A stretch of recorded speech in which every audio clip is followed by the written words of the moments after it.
Hello children, this is Pranita Priya from Suraj School Rewari, PGT Bio. Today we will study chromosomal theory of inheritance. This theory was given by Sutton and Boveri in 1902. ठीक है, ये theory क्या कहता है? According to this theory, since sperm and egg cells provide the only breeze from one generation to the other, all hereditary characters must be carried in them. अब आप जानते हो जो स्पर्म है और जो एग है जब ये बनते हैं तो ये जब फ्यूज़ करेंगे तो जाइगोट बनेंगे और एक ब्रिज का काम करेंगे। मीन्स अगर जाइगोट के पहले देखो तो वो पेरेंटल जनरेशन है, जाइगोट के बाद जो होगा वो नेक्स्ट कमिंग जनरेशन है। तो ये एक इसका जो फ्यूज़न है स्पर्म और एग सेल्स का, ये एक ब्रिज का काम करता है। ठीक है, एक ऐसा कनेक्शन जो पेरेंटल जनरेशन को कनेक्ट करता है फ्यूचर जनरेशन से। तो इसलिए इसमें फ्यूचर जनरेशन्स आने वाले हैं इन दोनों के फ्यूज़न से। तो इसमें जितने भी हेरिडेटरी मटेरियल हैं, अगर इसे मदर से जो एग बने हैं उनके सारे हेरिडेटरी मटेरियल्स इसमें कंप्लीट होना चाहिए और स्पर्म में भी फादर से कंप्लीट होना चाहिए। ठीक है। Second is hereditary factors are carried in the nucleus. अब ये हेरिडेटरी फैक्टर्स जो होते हैं ये कहाँ होते हैं? हेरिडेटरी फैक्टर्स यहाँ पे क्या है? जीन्स। ओके, और जीन्स कहाँ है? क्रोमोसोम्स पर लोकेटेड होते हैं। तो क्रोमोसोम्स कहाँ प्रेजेंट होते हैं? It is present in the nucleus. तो ये न्यूक्लियस में प्रेजेंट होने चाहिए। Like the Mendelian alleles, chromosomes are also found in pairs. आपने देखा था कि जो मेंडेलियन एलील्स है, मैंने कहा था वन जीन के two alternative forms, that is alleles, capital T small T. These are two alleles of a single gene controlling one character, that is height. तो ये दोनों हमेशा पेयर्स में होंगे क्योंकि एक फादर से मिलता है एक मदर से मिलते हैं, तो एलील्स भी हमेशा पेयर में एक्सिस्ट करते हैं। उसी तरह जो होमोलोगस क्रोमोसोम्स होते हैं, means first chromosome of mother and first chromosome of father, second chromosome of mother and second chromosome of father, हमेशा पेयर में होते हैं। ठीक है। The sperm and egg having haploid sets of chromosomes fuse to reestablish the diploid state. अब आप जानते हो कि sperm and eggs are haploid structures. ठीक है, हैप्लॉइड सेल्स है। अगर ये फ्यूज़ करेंगे तो वापस फिर से ये डिप्लॉयड स्ट्रक्चर को रीगेन कर सकते हैं by the fusion, that is by the formation of zygote. Next क्या है कि जिस तरह, अब ये जो लास्ट लाइन है मैं आपको समझा देती हूँ, जिस तरह म्यूसिस ड्यूरिंग म्यूसिस यानी एनाफेज के समय में, एनाफेज फर्स्ट के समय में जिस तरह से ये सेपरेट होते हैं क्रोमोसोम्स, ठीक है, तो आप जानते हो कि क्रोमोसोम्स के ऊपर जीन्स होते हैं।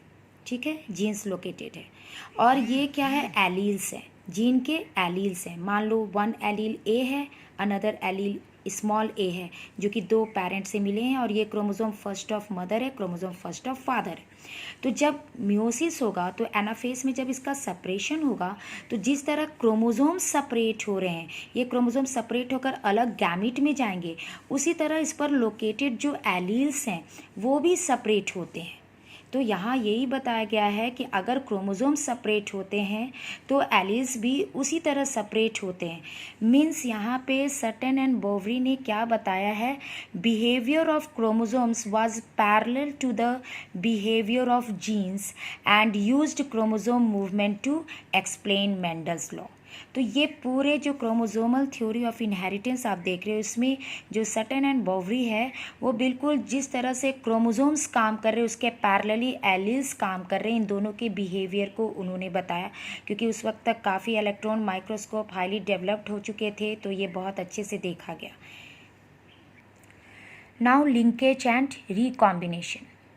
अब ये न्यू टॉपिक है linkage. Linkage was first discovered by Batson and Punnett in 1906।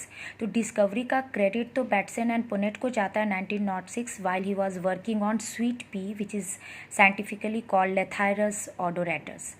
ठीक है, but it was Morgan who clearly proved and defined linkage. उन्होंने एक्सपेरिमेंटल प्रूफ जो किसी ने दिया, that is Morgan, on the basis of his breeding experiment in fruit fly, that is Drosophila melanogaster।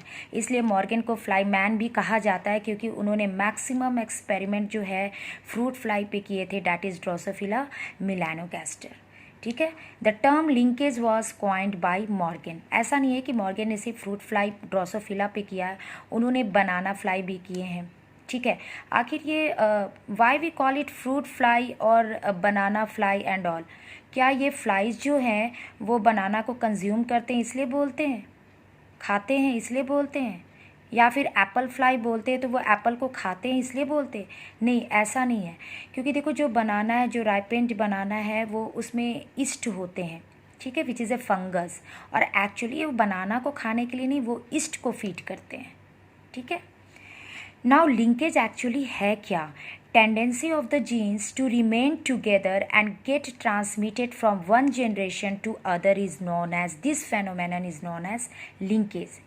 Suppose ये एक chromosome है, ठीक है, इस क्रोमोजोम्स के मदर, ये होमोलोगस क्रोमोजोम्स है, सपोज मैंने होमोलोगस क्रोमोजोम्स लिए हैं, one first chromosome of mother and another one from father, इस पर एलील्स है, you can see the alleles located here.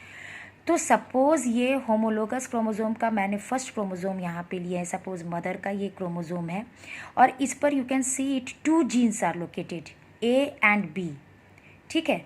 मान लो और भी जीन्स होते सी डी ई एफ, तो अगर ये क्रोमोजोम सेपरेट होता तो ये साथ साथ अपने ऊपर जितने भी जीन्स है उसको भी लेकर सेपरेट हो जाता। That is called linkage, means tendency of the genes to remain together, ये हमेशा एक साथ रहने की कोशिश करते हैं और as it is फिर ये ट्रांसमिट हो जाते हैं, नेक्स्ट जनरेशन में भी चले जाते हैं अगर एक साथ रहने की टेंडेंसी है।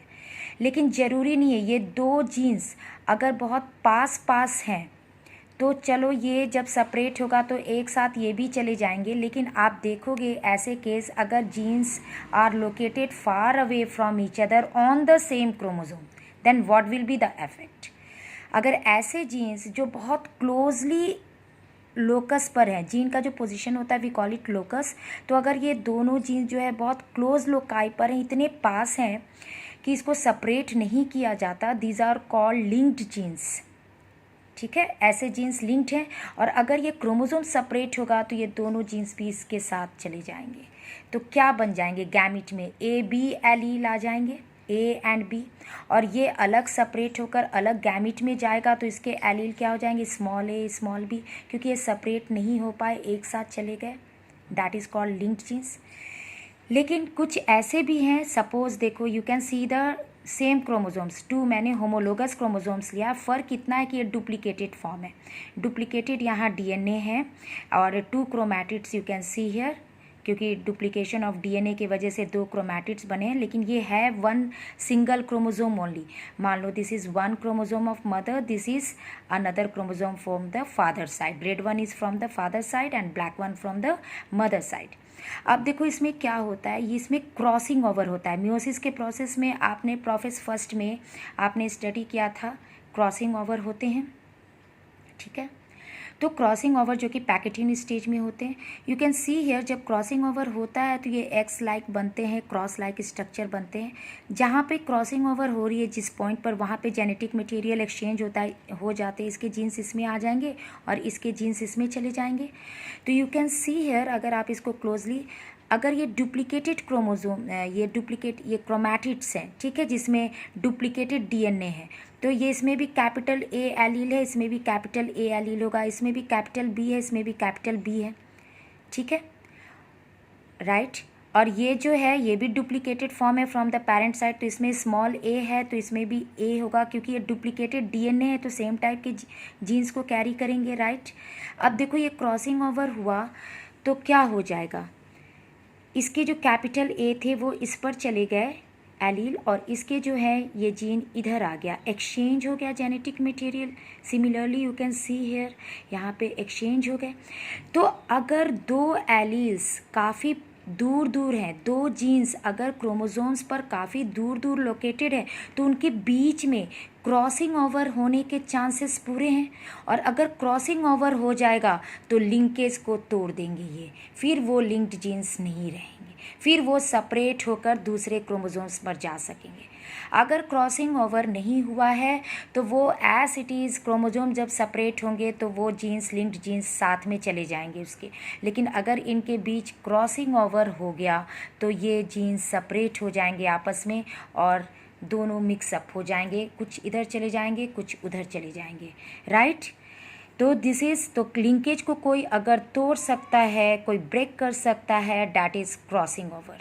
अदरवाइज लिंकेज फिर एज इट इज़ चले जाएंगे आगे जनरेशन में। Now strength of linkage is inversely proportional to the distance between the linked genes. अब देखो, दो जीन्स जितने पास होंगे, जितने क्लोज होंगे, उनके बीच में स्ट्रेंथ उतना ही ज़्यादा होगा, क्योंकि वो इसके बीच में क्रॉसिंग ओवर के चांसेस कम होंगे।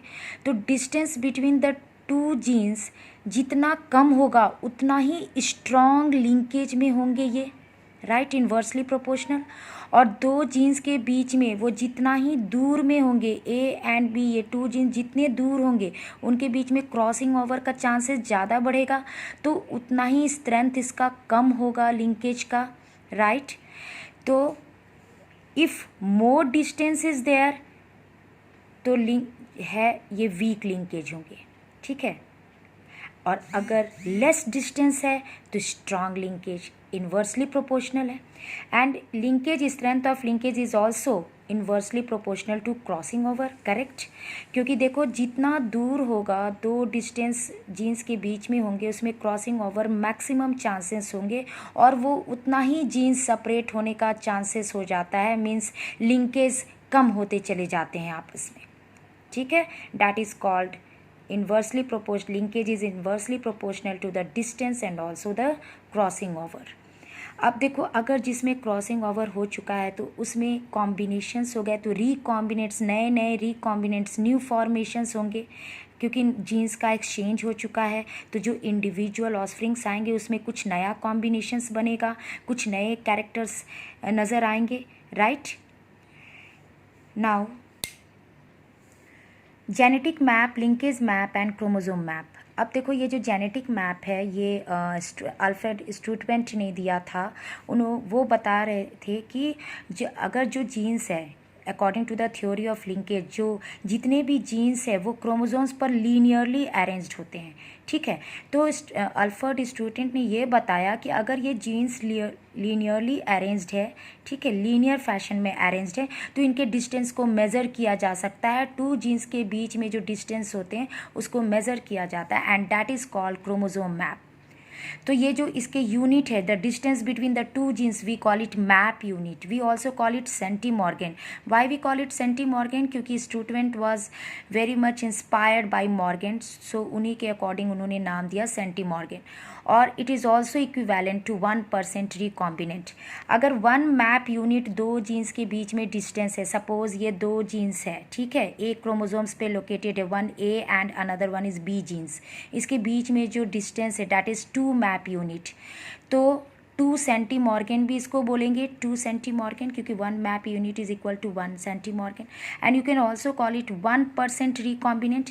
तो इनके बीच में जो रिकॉम्बिनेंट बनने का, एक्सचेंज होने का, क्रॉसिंग ओवर का जो चांसेस है वो भी काफ़ी कम होगा, क्योंकि काफ़ी कम डिस्टेंस है। अगर दो जीन्स के बीच में डिस्टेंस कम है तो रिकॉम्बिनेंट्स, नए कॉम्बिनेशंस होने का, और नए कॉम्बिनेशंस कैसे बनेंगे? क्रॉसिंग ओवर से, वो भी कम हो जाएंगे। That will be equivalent to 1% recombinant. It is clear? Thank you, children.